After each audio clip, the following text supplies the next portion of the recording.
junto con nuestro querido hermano Alberto González, quien es también abogado. Cada día martes nos sentamos en esta mesa para poder dialogar y hablar sobre algunos aspectos de la vida cristiana.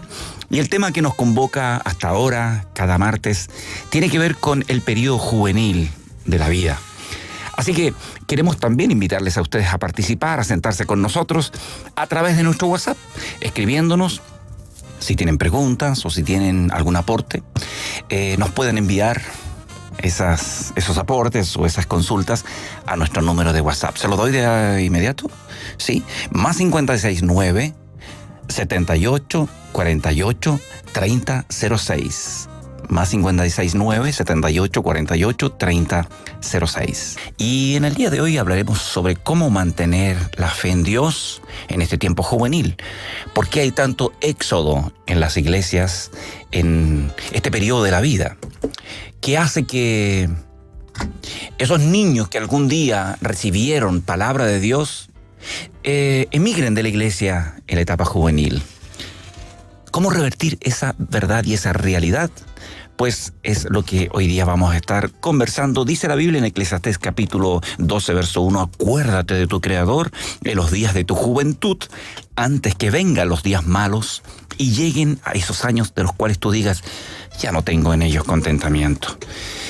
¿Cómo ayudamos a nuestros juveniles a acordarse de su Creador en ese tiempo tan especial de la vida? Y donde se toman decisiones que son trascendentales, sobre todo desde el aspecto emocional. Nuestro hermano Alberto González, bienvenido entonces al programa de conversación. Hola, tío Pancho, gracias al Señor por este tiempo, esta oportunidad, un día de verano total acá en Santiago, muy caluroso, pero contento ya de estar acá y agradecido, ¿cierto?, por esta conversación, este espacio, esta invitación para nuestros hermanos que tomen asiento también junto a nosotros, ¿cierto? Sí. Y podemos repetir el número de WhatsApp si es que quieren colocar algún aporte o alguna consulta, más 569 78 48 30 06. Siempre sugerimos que sean comentarios cortos por el hecho de que no tenemos mucho tiempo siempre para analizar o para leer con detención. Así que bienvenidos todos a nuestra mesa de conversación. Tiempo juvenil, tiempo adolescente, un tiempo especial, maravilloso, pero que a veces se torna muy complicado y hasta, yo diría, desastrosos para muchos padres que ven cómo en esta etapa donde la fe debía ya estar cimentada y donde ellos deberían ser parte del movimiento eclesiástico, ven con tristeza que sus hijos quieren irse al mundo, que quieren dar una vuelta o que se rebelan derechamente a lo que siempre han recibido del Señor. ¿Por qué sucede eso? ¿Cómo detenerlo? Es tal como usted lo expresa. Bueno, porque de verdad que es un tiempo complejo, ¿cierto? Lo hemos dicho, todo lo que se arrastra en este proceso de crecimiento, de adolescencia, todos los cambios que se empiezan a generar en la vida nuestra, en esa etapa, ¿cierto? Y ahora en el plano espiritual propiamente tal, en lo que tiene que ver con la fe, con el arraigar estas verdades escriturales en la vida, yo creo que es una preocupación tremenda para nosotros los papás, en primer lugar, ¿cierto? De ver, porque es una prueba para lograr precisar si realmente estamos haciendo bien el trabajo. Creo que aquí es donde todos los papás, ¿cierto?, nos sentamos a rendir un examen cuando llega esta edad en la vida de nuestros hijos para saber de qué manera, ¿cierto?, la palabra del Señor se ha arraigado en el corazón de ellos de manera tal que ahora, tal como usted decía, ¿cierto?, ellos puedan ser quienes abran su boca para dar testimonio, y no solo con la boca, sino que también con la vida en el día a día. ¿Cómo ellos viven este evangelio? No podemos dejar de decir lo que ya hemos repetido algunas veces. La etapa juvenil, pensando en familias, padres cristianos, cuyos hijos nacen en el seno de un hogar cristiano y donde de manera, digamos, recurrente uno asiste a la iglesia, se incorpora a ella y nuestros niños también. esta etapa, estamos hablando de los 12 años, 13, 14 hacia arriba, debiera ser una etapa en la cual ese niño tenga raíces ya sólidas. Me tocó, me ayudaron plantando unos arbolitos en un terrenito, y a mí me tocó ir a ver cómo quedaron esos arbolitos. Y claro está, el viento del sur, porque es en el sur, hacía necesario. Y no solamente el viento, siempre lo es, pero de manera especial yo veía como el viento doblaba esos arbolitos, así que tuve que ir a recolectar coligües y ponerlos al lado y amarrarlos. La estaquita al lado. Claro. De tal modo que le ayude a ese arbolito a mantener su rigidez. Uno, porque se puede salir, la raíz puede salir, puede caer definitivamente, o porque puede crecer chueco. Y si bien es un árbol, no necesariamente es un árbol como quisiéramos que crezca. Claro. Y esto es lo mismo. La estaca no se pone a los 12, 13, 14, 15 años. No. Se pone desde que nacen.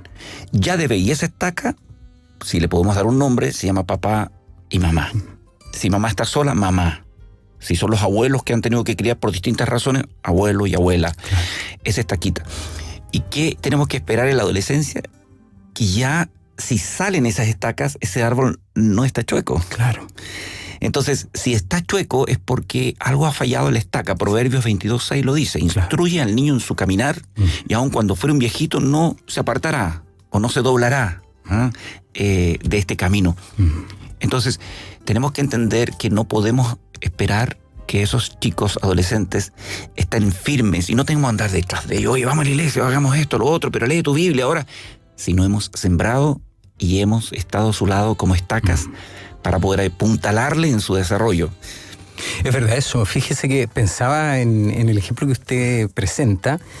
Cuando el árbol o la planta es pequeñita, es dócil. Sí. Y no se resiste a la estaca. No hay una lucha entre la planta o el árbol y la estaca, sino que se acopla muy bien. Cuando ya está con el tronco un poquito crecido y el tronco se ha doblado y usted trata de ponerle la estaca, se produce un conflicto porque hay que hacer presión, hay que hacer fuerza, aun cuando ahí todavía está tiempo. Porque una buena estaca, cierto, que sea firme, va a contener la fuerza que va a hacer el árbol en el sentido contrario. Pero cuando ya ese árbol ha crecido y su tronco ya está doblado, no hay estaca que usted le pueda poner. Ninguna. O sea, ahí ha ganado, cierto, la fuerza del árbol, que ya creció así, está doblado y no hay ninguna estaca que pueda cambiar el sentido. No hay. La gran bendición para el ser humano es que en Dios podemos revertir esa situación. Pero fíjese que a pesar de que un adolescente llegue a entregar su vida a Cristo, o un joven, aún así, las consecuencias de estar doblado, digamos, lejos de perder el norte de Dios, le van a perseguir toda la vida. Sí. O sea, va un joven lejos de Dios, volviendo a Dios en su etapa juvenil o en su etapa de adultez, va a traer un montón de trancas y conflictos con los cuales va a tener que pelear el resto de la vida, que pueden ser una ayuda o pueden ser un tropiezo, dependiendo cuán cercano vuelva a estar con su Señor. Pero definitivamente, si queremos que en la etapa juvenil los chicos se mantengan fieles a Dios, van a necesitar varias cosas, como por ejemplo, digamos, lo más importante es la casa, sus padres, el entorno familiar, y no solamente enseñarle a ellos y llevarlos el día domingo, porque a veces eso es lo que uno cree. No, si yo lo llevo a la escuela dominical, es como si fuera lo único. Claro. Sino una vida constante, un modelo de parte de los padres, pero también el poder tener hacerle espacio en la iglesia a los chicos para que crezcan en función, es poquito el tiempo que pasan el domingo, pero si ese tiempo que tengan es valioso, espacio, justamente. Si sus profesores se entregan por ellos y sus compañeros llegan a armar un lindo grupo, eso lo sostiene en un minuto cuando tal vez la fe tiende a debilitarse en ese periodo juvenil. De repente yo también decía, ¿sabes? Yo he vuelto a la iglesia, al templo donde me creía cuando pequeño, y aún el local físico me era inspiración para querer volver al templo y estar allí, o ver a esos viejitos que en su tiempo eran jóvenes, y recordar, y aún esas cosas pueden ser algo que nos atraiga a Dios en esos momentos en que hay esas luchas o esas dudas de la fe. Esa contención, que uno en ese minuto no lo considera como lo estamos considerando ahora, porque en ese minuto, cierto, uno lo ve como algo tan normal. pero cuánto ayuda esta cercanía en una congregación con hermanos que actúan como contención. Sí. ¿Usted se recuerda de sus profes de escuela dominical? De algunos sí. Sí, y fíjate que la mayoría, yo diría que todos menos una, eran muy fome. Pero a pesar de eso, uno guarda gratitud ahora que es viejo y uno mira para atrás y dije, estaban ahí. Sí. Estaban ahí. De repente una lata, pero estaban ahí y nosotros estábamos ahí también. Sí, justamente. Y algo de lo que ellos nos enseñaron Ha quedado en el inconsciente al menos.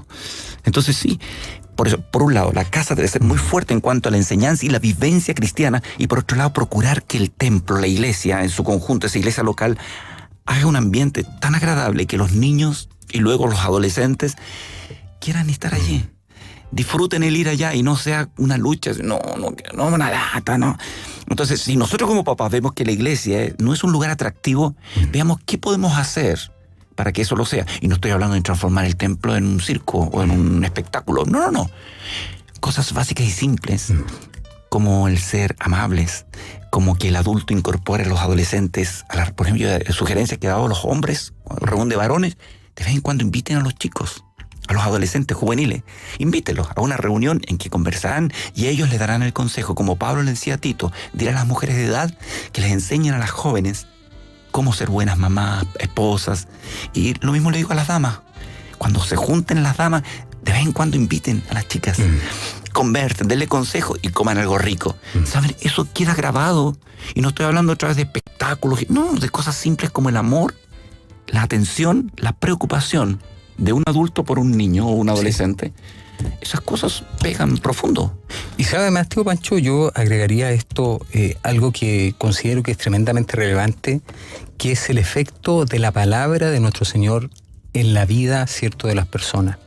Cuando en la congregación verdaderamente hay palabra, hay comida fresca, hay alimento, dice en mi casa, agua fresca, yo creo que eso cautiva el corazón del viejo, del niño, del joven, etcétera. O sea, hay una cautivación, hay un poder en esta palabra, ¿cierto?, en la cual hemos creído, que cautiva vidas, que cautiva corazones, por sobre cualquier otra cosa que pudiera parecer. Si está la palabra, si está el Espíritu del Señor ministrando allí en la vida, en las congregaciones, creo que eso es una preocupación. Sí. Hoy día uno ve, ¿cierto?, tristemente, cómo en muchas congregaciones el centro no es la palabra de nuestro Señor, no son las Escrituras, no es aquello que debiera estar puesto ahí en el corazón, porque la propia Escritura habla de ello, que cuando habla de que el joven no se apartará es porque le fue mostrado, le fue revelado de parte del Señor la palabra. Hay tantos ejemplos escriturales de este llamamiento de parte del Señor por medio de su palabra, y eso yo creo que conquista el corazón de un joven. ¿Se acuerda cuando hacíamos referencia a los jóvenes, ¿cierto?, en la política? Es porque a ellos les impactó la palabra política, el discurso hablado, algo hubo que les capturó, les robó el corazón. Sí. Y cuánto más, ¿cierto?, debiera ocurrir en el caso de nosotros, de esta palabra que hemos oído, que hemos recibido. Qué mayor impacto. Sí. O sea, eso sobrepasa cualquier otro discurso político de quien se quiera, pero si eso estuviera ahí como una antorcha prendida en nuestras congregaciones, yo creo que muchos jóvenes permanecerían anclados, arraigados. Y entonces me pregunto por qué muchos no quieren ir a escuchar esa palabra. Porque creo que a veces tiene dos factores que son importantes en atenderlos. Número uno, de pronto nuestro discurso es un discurso que solo mata oyentes. Muchas veces así. O es repetitivo, o es técnico y falso, porque la gente lo conoce en el que está enseñando y saben que no es coherente con lo que ese es un tema. Sí, claro. Y lo otro, que no es muy práctico. O sea, de pronto hablamos pura teoría. Y yo me he dado cuenta en mi experiencia con trabajo con juveniles que al desafiarlos, palabra en mano, con cosas que de repente diría uno, ¿tú crees que te van a seguir? Ellos están buscando un liderazgo. Sí, claro.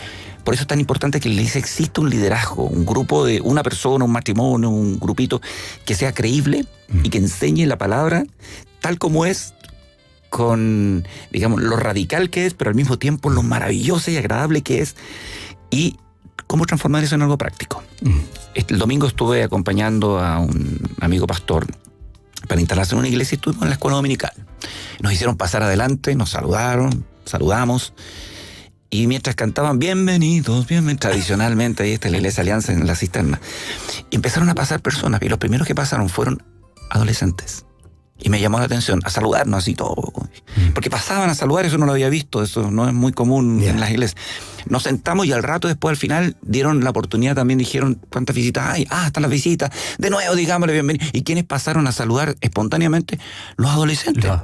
Estaban ahí de nuevo, saludando con el mismo efusividad. Yo como que me reía y decía, ya me saludaron. Pero ellos estaban ahí. Alguien les enseñó. Claro. Y ellos lo hacen espontáneamente. Y uno dice, ellos son tan apáticos a esa edad, tan ni ahí.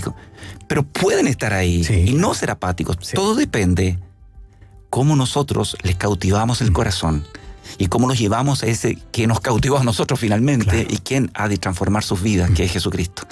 Y eso se puede hacer. Entonces, ¿cómo podemos animar la fe en esta etapa? El trabajo previo en la casa, en la iglesia, y luego tener un espacio en la misma congregación donde los chicos puedan sentir que eso continúa, que ahora están grandes, son 13, 14 años, ahora ya están listos para predicar el Evangelio, ahora podemos hacer más cosas y podemos llevarlos a ese plano también. Entonces, es una tarea que no da tregua, como lo hemos mencionado, ¿cierto? Esto es del día a día y es permanente, y tal como usted lo ha señalado, ¿cierto? La iglesia es una parte, pero no lo es todo. Gran parte de eso también es el trabajo en casa. Luego, ¿cierto?, la preocupación de los padres, como lo hemos citado anteriormente, cuál es los nexos, ¿cierto?, de nuestros hijos, cuál es el entorno en el que ellos se mueven. Y todo eso va construyendo en ellos un planteamiento de vida y un planteamiento de fe también. Sí. Entonces, ¿dónde va o dónde apunta nuestra responsabilidad? En el actuar. O sea, todos los días, no tiene descanso, aquí no hay días festivos, ¿cierto?, en esta formación, sino que es todo permanente. Y fíjate que cuando ponemos un buen fundamento, porque la Biblia nos habla de que debemos crecer sobre el fundamento de los profetas, los apóstoles, siendo la principal piedra del ángulo Jesucristo mismo, Efesios. Y Jesucristo debe ser el que se instale primero en la vida de esos chicos. En mis hijos no es suficiente que conozcan de Cristo o de las enseñanzas de Cristo, sino que conozcan a Cristo también. Y esto lo he dicho otras veces en los programas anteriores, es importante que en la niñez nosotros les presentemos cuál es el plan de salvación a nuestros niños. Y los desafiemos, no podemos obligarlos, es una decisión personal, pero un niño bien enseñado y bien motivado probablemente en su niñez media, por ahí por los 7, 8 años, a más tardar tal vez 9 o 10, va a recibir a Cristo espontáneamente, va a querer invitar a Jesús en su corazón, y con Cristo en el corazón se hace un hijo de Dios. Sí, claro. Sin Cristo se hace un testigo lejano de Cristo. Entonces algunos dicen, se fueron al mundo, muchos no se han ido al mundo, siempre han sido al mundo, solo que tenían una estructura evangélica porque fueron parte de una familia cristiana. Entonces, una persona y un chico no es hijo de Dios porque yo soy hijo de Dios. Tenemos que guiarlos a Cristo. El problema, tío Pancho, es que muchas veces, ¿cierto?, nosotros mismos caemos en una inconsecuencia tremenda.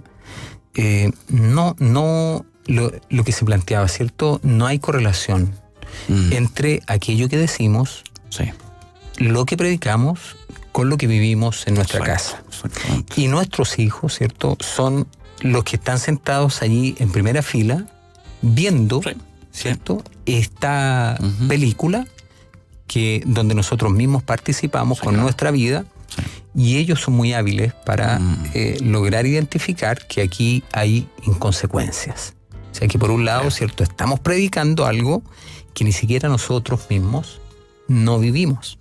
Y eso a todo nivel. O sea, en cómo resolvemos nuestros conflictos, en cómo nos preparamos para ir a la congregación, en cómo es la vida el día, por ejemplo, el día miércoles, que es el día que está más alejado del día domingo. Entonces, a lo mejor día sábado vamos bien, domingo mejor porque estamos en la iglesia, y lunes como que empezamos ya el miércoles.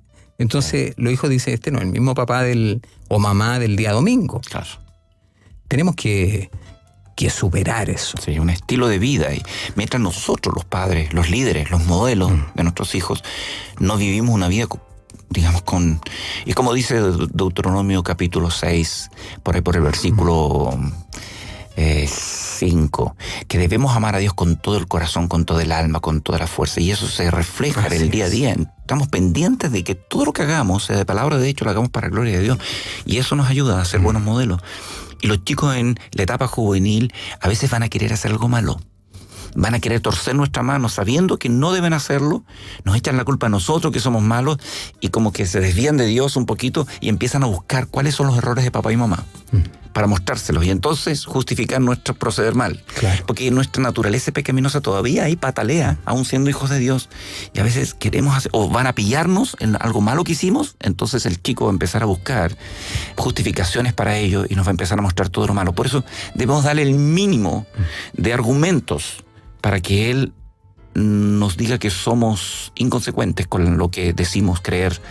Pero si hemos cometido errores, antes que los hijos nos digan esos errores, debemos pedir perdón a Dios y a ellos también si hemos sido un mal modelo.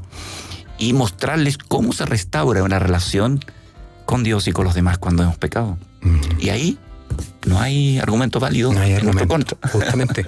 Hay varios factores que son importantes y que no necesariamente dependen de la vida del mismo joven. ¿Cierto? Porque estamos hablando de cómo el joven puede mantener su fe en esa etapa, ¿cierto? Difícil, en esta etapa. Y vemos, ¿cierto?, de la conversación que hay muchas cosas que son externas. O sea, que depende muchas veces, ¿cierto?, también de cómo nosotros procedemos, cómo nosotros contribuimos para que ellos mantengan su fe. Así es. Porque hay una edad en que necesitan esta cobertura, esta contención, y si hemos sido puestos por el Señor ante nuestros hijos es por una enorme responsabilidad que tenemos. Esos papás que dicen, no sé por qué este cabro me salió así. Sí, claro. Porque no hemos estado con él. No lo conocemos. Fíjate que está pensando otra vez en el cuadro del palito guía. Ah, sí. ¿No es cierto? A esta etapa ya uno puede sacar el palito guía, probablemente, o lentamente va saliendo, porque ellos quieren independencia. Y eso es camino normal, digamos, en esta etapa de la vida, así nos creó Dios. Y cuando sale ese palito guía que somos nosotros, nos vamos despegando de ellos, o ellos de nosotros, más que nosotros de ellos. Todavía, mientras estén bajo nuestro techo, necesitamos tirar algún tipo de líquido porque los bichitos van a querer, ¿no es cierto? Y de trabajo ahí también. En el otoño, cuando es que uno va cortando las ramitas para darle forma, todavía tenemos trabajo por hacer, que sería un poco el trabajo de consejería, de recordarle algunas reglas. No va a ser lo mismo que en la niñez, pero todavía tenemos cosas para hacer. Ese temor, tío Pancho, ¿eh? Cuando en el caso, por ejemplo, usted instaló ahora los coligües. Claro. ¿Cierto? Vamos a sacarlo. En un tiempo más los va a sacar. A ver cómo. Da un poquito de temor de sacar el coligüe. Y claro, porque vamos a ver cómo. Va a ver si se dobla o si se mantiene como usted lo dejó. Sí. Entonces, es una preocupación. Sí.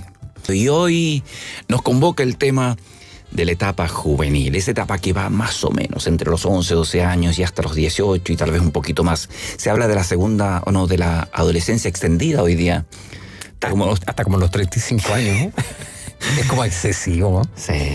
Hay que hace una adolescente? Llamar a Carabineros para echarlos de la casa, fíjate. ¿Qué hace un adolescente de 35 años viviendo con los papás? Ahora es una cuestión de mentalidad. Porque claro, por edad ya debería estar hace tiempo viviendo en su propio nido. Pero es una cuestión que no lo han hecho ellos, sino los padres, quienes no han sabido guiarles en la etapa de maduración. Así de simple. Y la sociedad trabaja también en un sentido opuesto a todo lo que es de reino. Sí. O sea, que hoy día los chiquillos, ¿cierto?, estudien, se eduquen, el magíster, el doctorado, el postdoctorado y ya no sé cuánto más. Y entonces después de eso, ya que estén instalados en un trabajo, ¿cierto?, que empiecen a ahorrar, ahí recién, como a los 27 años, que empiecen a ahorrar para la casa. Si es que se quieren casar. Claro, entonces, por eso que es tan extendido esto. Sí. Es demasiado. Sí, es demasiado. Y eso, bueno, entre la sociedad y lo que se ha, digamos, cómo ha influido en los hogares, ha llevado a este extremo. En la antigüedad, a los 23, 24 años ya estaba uno formando una familia y lo podía hacer de igual manera como hoy en día. Muchos, aún con todo esto, fracasan. ¿Por qué? Porque simplemente hemos seguido el ritmo no de lo que la Biblia enseña, sino de que suena a nuestro alrededor y que lo provee esta gran empresa llamada sociedad, ¿no? Esa influencia tremenda. Entonces, ¿cómo mirar la Biblia y descubrir los patrones y los principios que nos llevan a vivir una vida que permita que el juvenil no solamente conozca a Cristo como su Señor y Salvador, sino empiece a crecer en Él. Ya dijimos que el hogar es clave.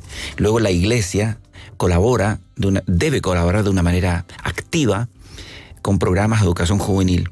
No equivocarnos, porque muchas iglesias, para intentar atrapar a los jóvenes o para que no se le vayan cuando son adolescentes, entonces comienzan a hacer un montón de programas que son más bien espectáculos, con tal de que tienen que tener una buena banda, una buena música, que tienen que tener, buenas luces. Buenas luces. Buen humo. Pero tiene que ser, porque si no los chicos se nos van, porque afuera les ofrecen eso y más. Sí. Y empezamos a competir de igual a igual con el mundo, Sí, es el problema. no entendiendo de que esas cosas no son las que cambian la vida de la persona. Sin luces, sin bandas, sin humo, podríamos lograr esculpir la vida de esos chicos como grandes cristianos. Y en la Biblia tenemos estos dos grandes ejemplos, aparte de Jesús, como fueron Daniel y como fue José, que vivieron totalmente lo contrario. Las luces de ellos eran otras luces. Y se mantuvieron fieles. El punto es que, claro, hoy día en esta sociedad, ¿cierto?, tan entretenida, porque lo único que se pone como meta del joven y del ser humano en general es que alcance, ¿cierto?, su plena felicidad, su plena realización. Y eso significa una profesión, dinero. Claro, pues. No, y en el caso, ¿cierto?, en el caso cristiano, ahí es donde tenemos tantas cosas que a veces se confunden rápidamente, porque ¿cómo podría ver uno la plena realización o la plena felicidad de un cristiano lejos de padecimientos, lejos de renuncias? Claro, claro. O sea, la vida cristiana plantea un sentido totalmente inverso a aquel que plantea la sociedad hoy en día y en cualquier época, por lo demás. Siempre la vida cristiana es un reto distinto a lo que plantea el mundo. Sentido contrario. Sí. Entonces, si vamos buscando, tratando, como decía usted, de empatar. O sea, en el mundo hay música, hay luces, hay fiesta, hay entretención. Entonces nosotros hagamos lo mismo para que estos chicos no se vayan al mundo, restándole absolutamente todo el valor, todo el poder, toda la potencia a la palabra, a la verdad escritural. A la experiencia de vivir esa palabra. Todo eso, todo. O sea, es como que nada de eso tuviera valor, y entonces lo ponemos a un lado porque reemplazamos estas cosas que son de fondo por aquellas cuestiones de forma. Exacto. Y al cabo de unos años vamos a tener los resultados. Claro. Sí. Y claramente no serán buenos. Y no hay, en lo que yo he visto de la experiencia de otros, en este ir y venir por las iglesias, y yo también, en mi propia experiencia, esas pocas iglesias que se dedican a enseñar a sus juveniles con palabra en la mano, incluso entregando lo que es muy importante, antecedentes y argumentos apologéticos, que es cómo defender la fe con fuentes extrabíblicas para decir, mira, Dios tiene razón. Hay muchos científicos cristianos también, con maestros, etcétera, que de alguna manera nos van dando, y en la web está lleno de antecedentes que nos puede permitir ayudar en casa a nuestros niños a defender la fe. ¿Cómo responderá un profesor cuando me enseña sobre esto o lo otro? ¿Cómo responder a un compañero de curso cuando se rió de mí por esto? Entonces, cuando vamos fortaleciéndolos, ellos van sintiéndose que tiene sentido todavía la fe en Cristo, que no ha fallado Dios, que no se les cayó del cielo, sino por el contrario, ¡wow! Nunca lo había visto de esta manera. No es, decía alguien, sino la lucha la que hace que uno pueda tener un poco de músculos y se fortalezca. Mientras la cosa sea fácil y me abaniquen y me traigan todo en bandeja para que no me vaya, no me aleje de Dios, eso no me va a ayudar a descubrir, wow, me estoy convirtiendo en alguien fuerte y el Señor me ayuda. El poder de Dios lo puedo ver y lo puedo sentir en mí. Cuando salimos a predicar acá afuera, cuando fuimos al hospital, wow, me tocó el corazón y le hablamos de Dios. todas esas actividades que requieren esfuerzo, que requieren llevarlos y enfrentarlos a situaciones que uno podría decir, no, es que no van a ir estos cabros, no. Finalmente son esas cosas las que le dan sentido a su vida. No solamente la enseñanza bíblica ahí en el aula, sino que vamos y practiquémoslo. La experiencia. Y eso, wow. Cuéntenos, ¿a quién Dios le respondió oración esta semana? Y ahí van contando sus experiencias y todo. ¡Wow! Eso le va dando sentido. Ahora, si sobre eso cantamos cosas bonitas y tenemos una banda de música, genial. Claro, pero que esté lo otro, ¿cierto? Asentado en la vida. Fundamento. El fundamento. La palabra, Jesucristo mismo y su palabra. Si eso no es así. Hablábamos de eso, de la música, ¿cierto? Sí. Cuando no hay fundamento para examinar qué se está cantando, qué están escuchando. Entonces, lo primero siempre es el fundamento de Cristo en la vida de cada joven, de cada señorita, cómo se va construyendo, y siempre eso demanda una tarea que no es fácil. Sí. O sea, ahí los papás debiéramos estar como bien atentos a que lo fácil no necesariamente es lo que debiéramos hacer. Que como Pelé decía de su hijo cuando fue detenido por droga, y hacía alusión, no sé si a Aristóteles o a quien, críen a sus hijos con un poco de hambre y con un poco de frío. Tienen todo para darles, no importa. Háganlos que trabajen, que se esfuercen, que la vida no es fácil. Y Dios, cuando uno mira el desarrollo de la vida cristiana, Él no nos da todo en bandeja. ¿Cómo quisiéramos que le pidiéramos a Dios, por favor, solucione este problema financiero en el que me metí? Y Dios dice, sí, te voy a ayudar a practicar mis principios financieros. No, pero Señor, que ojalá mañana me digan, alguien depositó la plata y se cubrió la cuenta. Eso no te va a ayudar. Claro. O sea, puede que lo haga, claro que sí, ¿por qué no? Pero Dios sabe que el carácter se forja a través del proceso disciplinado en la práctica de sus principios. Pero mira, hoy día, por ejemplo, a los papás nos cuesta incluso hasta darle tareas a los hijos. O sea, hijos pequeñitos, por ejemplo, ya no les pidamos nada. O sea, no ayudan a barrer, no ayudan a ordenar. Déjemelo a mi hijita, yo lo hago. Claro. Entonces, ¿cómo después les vamos a pedir que se esfuercen en esto de la fe? Sí, claro. Si no tienen una práctica de responsabilidad en tareas cotidianas. Absolutamente nada. Entonces, y después nosotros queremos que sean responsables en cosas espirituales. Sí. Si no les hemos hecho responsables nosotros absolutamente de nada. Así es. Entonces, es una cuestión que recae harta responsabilidad en nosotros los papás, en las mamás, en los abuelitos, abuelitas. Sí, en todo. En casa teníamos calendario de actividades para nuestras hijas, siempre. Tanto de todo el horario que tenían y otras de responsabilidad. Y tenían que hacerlo. Ya a edad temprana ya empezaron a trabajar cuando tuvieron la oportunidad de hacer pitutitos. Y eran cosas que podían hacer sin que eso restara tiempo para su estudio y todo. Entonces, vamos, háganlo. Entonces no solo habían tarea en casa, en la iglesia, sino también extras. Y eso ayuda a forjar su carácter. Y saben sobrevivir. Después podemos morir tranquilos. Muchos padres no quieren morir porque ¿qué va a pasar con nuestros hijos? Los niños deberían, yo diría que a los 12 años ya deberían estar listos para empezar a crecer y a desarrollar una vida fuerte. Como lo tomo como ejemplo a Jesús, obviamente, que Él fue al templo a enseñar. Ya no solo escuchaba. Y como lo dijimos alguna vez en la cultura judía, a los 12 años ya son responsables. Hermoso eso, ¿no? O sea, poniendo siento el ejemplo de nuestro Señor a los 12 años. Sí. O sea, yo no podría preguntarse primero en qué estábamos nosotros a los 12 años, y en segundo lugar, en qué están nuestros hijos hoy día a los 12 años. Sí, claro. O sea, ¿cuánto de palabra tienen en su corazón, en su mente? ¿Cuánto de Cristo? Eso es una pregunta que podríamos hacer una encuesta, tío Pancho. De todas maneras, en los campamentos juveniles que hicimos, o sea, de niños que hicimos por muchos años con mi esposa, gran parte del equipo eran juveniles. Yo lo hacía a propósito. 13, 14, 15, 16, 17 años eran las chicas y chicos que yo llevaba, los que tenían mejor comportamiento y testimonio cristiano durante el año, iban conmigo a campamentos de verano y atendían a niños.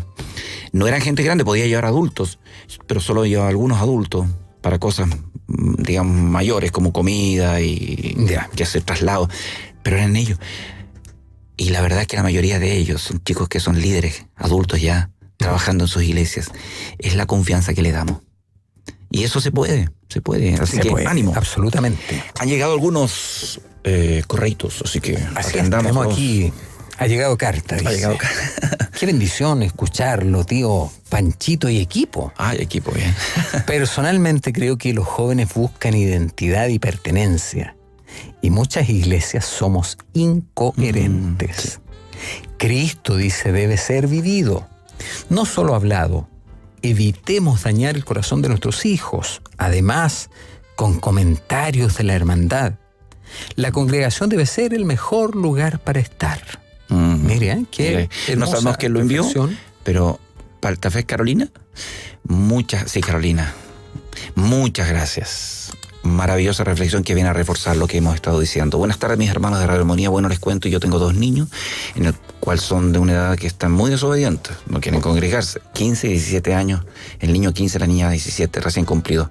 Me recuerdo cuando eran pequeños, el día en que yo no podía, por motivo de mi trabajo, ir a la iglesia, lloraban, no querían faltar ni perderse reunión, me encantaba eso. La pregunta es, al estar lejos del papá, él no demuestra ningún afecto a sus hijos. ¿Eso puede ser algo que está influyendo? Podría ser, aunque tal vez no sea determinante, pero, ¿cierto? Habría que conocer cuánto incidió, porque ella dice, ahora no está presente, pero cuánto incidió ese papá. Muchas veces todos los quiebres, ¿cierto?, matrimoniales, tienen una incidencia directa en la vida de nuestros hijos. Por eso también el llamado a cuidar aquello que tenemos, que hemos podido construir en el Señor. Sí. Hay una responsabilidad también en eso. Sí. Dañamos a nuestros hijos muchas veces cuando nuestras relaciones esposo-esposa no son saludables. Dañamos a nuestros hijos, son inmediatamente los perjudicados ellos. Sí.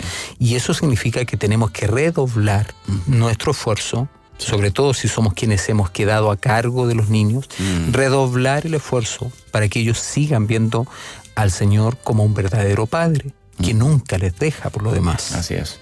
Ahora, por otro lado, ocurre en otras ocasiones que los niños con un padre lejano, no cristiano,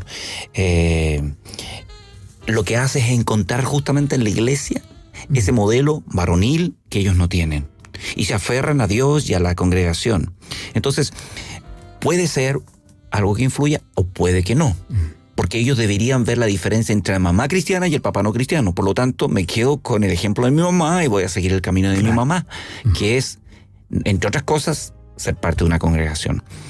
Podría ser otros factores, como que la congregación no se preocupe, no tenga espacio para ellos, que las reuniones sean reuniones que no motivan mucho a los chicos en términos de cantidad y calidad, cantidad de tiempo y calidad. Habría que hacer una reflexión y ver qué es lo que está pasando. Y los mismos chicos pueden decir, lo que ellos digan probablemente tiene mucho de cierto.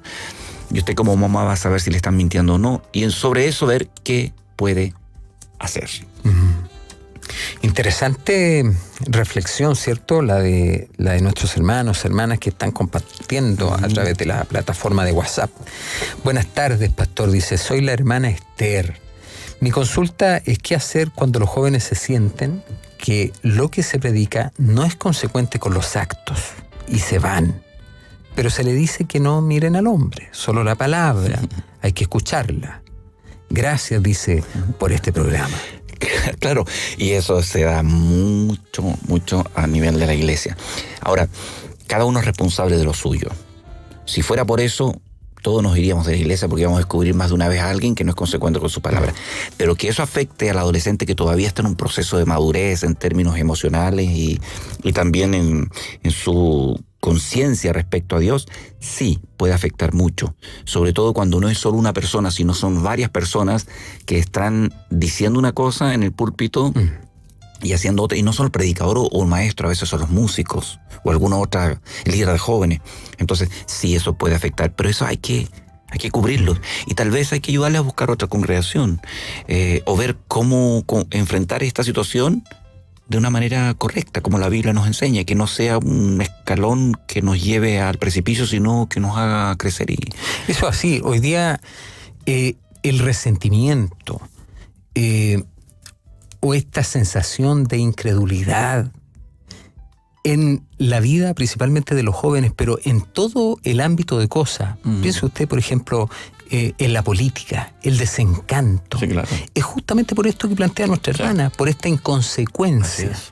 Porque se habla un discurso, Se predica una cosa y se dice otra cosa. O sea, se hace otra cosa en el fondo. Entonces, esto es una... Los jóvenes principalmente son muy perceptivos. Es como el niño, ¿cierto? Perceptivo. Esa criaturita que está en el vientre de la mamá es perceptivo a las emociones de la madre, a los sentimientos, es perceptivo. Los jóvenes adolescentes son perceptivos. Así es. Si nosotros estamos tratando de construir en ellos un discurso que no se ajusta a aquello que nosotros vivimos, es solamente, como decía usted, es teoría. Así es. Y eso no entra por ningún lado. Y eso es una piedra de tropiezo de la cual Jesús dijo en Mateo capítulo 18, versículo 6, cualquiera que tropezar a alguno de estos pequeños que creen en mí, mejor le fuera que se le colgase al cuello una piedra de molino de asno y se le hundiese en lo profundo del mar. O sea, a ese nivel pone esto de la inconsecuencia. Tan importante el ejemplo que los adultos, jóvenes adultos, damos a nuestros chicos. Así es. Buenas tardes, hermano Francisco, hermano Alberto. Soy hermana Anita, mamá de Catalina de Arauco. Catalina de Arauco, ella nos escribía, pero de hecho aquí nos dice, desde los 9 años escuchaba el programa infantil. Soy Catalina de Arauco. Estoy junto a ella escuchando el programa y se encuentra muy bueno el programa que Dios ha permitido hacer, ya que a esta edad es muy difícil para ellos y para nosotros, pero gracias a Dios que Él dejó su bendita palabra para que nos pueda guiar a través de ella. Dios los bendiga y los llene de sabiduría. Empezaron a escuchar, tiene 13 años ya la Catalina de Arauco, ya es una juvenil. O sea, ella está en la etapa, en la edad. ¿Cierto? Y espero que chicas como Catalina y otros, como Keila y otras que conocemos por la radio, puedan pasar esta etapa de una manera exitosa y puedan ser modelos. Necesitamos adolescentes modelos, juveniles modelos, con los cuales podamos decir, ¿sabe? Así. Es lo que Dios espera. Es posible. Mírenlos, sí. Véanlos a ellos. No me miren a mí que tengo más que la etapa juvenil. Véanlos a ellos. Usted está en la edad extendida. Adolescencia extendida. Así es. Buenas tardes, dice, le felicito. Muy interesante el tema que están compartiendo ahora. Que el Señor les colme de bendiciones y su gracia sea sobre ustedes. Muchas gracias. Gracias, hermano. Buenísimo. ¿Ese es un audio? Un audio. No sé si podemos escuchar el audio. Sí, estaría, a ver, Gabriel. Venía manejando y escuchando la conversación que tenían y me devolví, o sea, me estacioné a un costado de la ruta porque me importaba poder compartir con ustedes la opinión que yo tengo. Si bien yo no soy evangélico, soy católico, creo que hay una situación similar en ambas iglesias de por qué se están yendo la juventud de la iglesia. Yo a veces no creo que sea por dejar de creer, sino más bien hay varias razones. Primero, hay muchos elementos ajenos a las iglesias que distraen a la juventud. Pero cuando la juventud quiere involucrarse, muchas veces se encuentran con que en las iglesias el pastor o el encargado de las distintas actividades tiene sus grupos muy reducidos con los que trabaja. Y al resto le es muy difícil entrar y se sienten inútiles y sienten que no pueden aportar. Y yo creo que la estrategia va de qué manera le asignamos tareas o le aceptamos las ideas a esa nueva gente que quiere hacer cosas. Yo tengo un amigo que me acuerdo que nunca iba a los pubs, por ejemplo, a las discotecas o cosas así, porque decía que no, porque era un lugar de pecado, etc. Y yo siempre he respetado la opinión de esas cosas, pero siento que si uno va a evangelizar, no sirve de nada evangelizar con la gente que, entre comillas, voy a decirlo entre comillas, está más salvada. Yo creo que la misión de una persona es ir a predicar con el ejemplo más que con la palabra en una plaza con un megáfono. Si yo soy capaz de ir a un lugar, entretenerme y no caer en ningún vicio, perfectamente voy a ser un ejemplo para los demás y podría motivar a otros a seguirme. Y claro, ¿qué hacemos la iglesia? Nos predicamos y nos alabamos entre nosotros mismos y nos cuesta un poco empatizar con los que no. Y a los que no los miramos mal. Mi humilde opinión, con mucho cariño, los felicito por el programa y bueno, les deseo lo mejor. Un abrazo. Era Gabriel Los Ángeles. Gabriel, qué interesante. Además dice, él se confiesa, ¿cierto?, como católico. Qué interesante comentario y qué bueno, ¿cierto?, que otras personas, así como Gabriel, estén en la sintonía. Le mandamos desde acá un abrazo afectuoso. Decirle, ¿cierto?, que nuestro principal modelo de vida es Jesucristo, nuestro Señor, en pos de quien caminamos y en pos de quien también quisiéramos que caminaran cada uno de los jóvenes que están acercándose a este evangelio. Y somos la luz del mundo, tiene razón en el sentido de que tenemos que ir y predicar. Bueno, ahí podemos hablar en otro programa acerca de cuánto deberíamos involucrarnos en actividades que podrían ser catalogadas como pecaminosas o peligrosas, pero que tenemos que predicar el evangelio y ser un buen modelo en medio de un mundo que necesita de Dios, obvio, no podemos encerrarnos en las cuatro paredes. Se nos fue el tiempo y tenemos... bueno, aquí preguntan que otro día comparten este estudio que es muy bueno. Sí. Todos los días a las 4 de la tarde, pero de juvenil o adolescente solo el martes. Y queda grabado. Y queda grabado. Entiendo que sí, por si lo quieren... Quedó un audio aquí de una dama... está en YouTube. Está en YouTube. ¿Ah, sí? Estamos en YouTube. Por favor. Qué bueno. Nos faltó escuchar este audio, lamentablemente, y consulta cómo puedo escuchar el programa de nuevo. En YouTube. En YouTube. No sé. ¿Y cómo lo ubican? Ya. ¿Para Radio Armonía? Ya. Ministerio de Armonía. Ya. En breves minutos. En breves minutos. O sea, esto termina y se sube. Claro. Bendiciones. Excelente. Bueno, muchas gracias. Muchas gracias. Perdonen a quienes no han podido leer o escuchar sus mensajes.